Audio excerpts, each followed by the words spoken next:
Educate your client as much as possible on what's available and what issues they should be concerned with.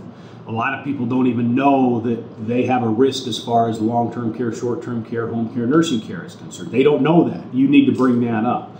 I think more than anything, the fact of zero premium versus premium is more of an agent issue than anything else. And that's what you've got to get out of your mind. If you think your client can only afford $100 a month or $100 or $50 a month or whatever, that's an issue in your mind that you've got to work on getting over. Find out what your client's concerned about. Educate them on what's available.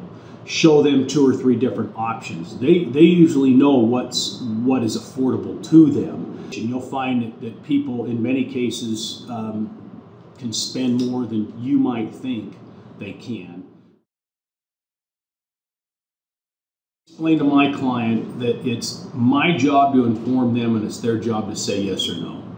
So typically my job is to point out what holes they have in their coverage, what potential exposure they have, how we can deal with those exposures, and then it's the client's responsibility to say yes or no. Explain to them, for example, on a Medicare Advantage plan, that they have a hospital copay and they have a 20% coinsurance for chemoradiation that can add up very quickly to thousands of dollars. I explain to them those are their major exposures. As I go through the discussion, I haven't got into a lot of detail, but I'll say, for example, we have a plan that can cover that. We'll get back to you on that. It's around $40 or $50 a month. So I've already told them approximately what that's going to cost. And again, just be an example. So that's already planted in their mind, and more often than not, they ask me to come back and talk to them about that. And same goes with the dental as well too. I'll usually explain to them that we have some dental plans that you can get started with for an individual for as low as $675 a month, if you want me to get back to you on that. So I've kind of thrown out a number to gauge their interest and whether or not they balk at all.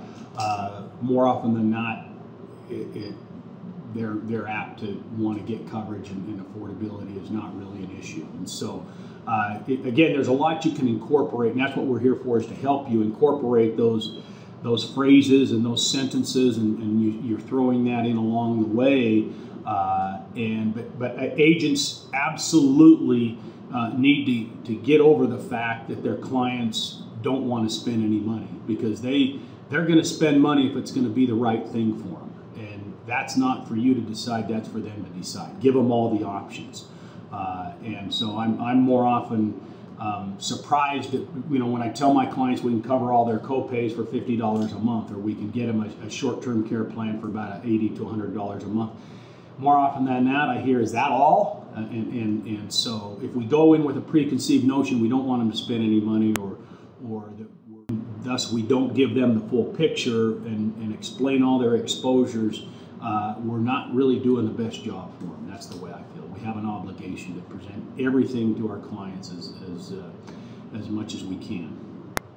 And you want to, hopefully your clients are becoming your friends.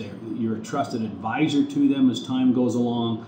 I never worry about selling everything or getting everything with them on the first appointment. It's just a discussion to talk to them, to kind of go through and let them know what their exposures are, find out what they have interest in. I'm just always looking for the reason to get back to them and go back.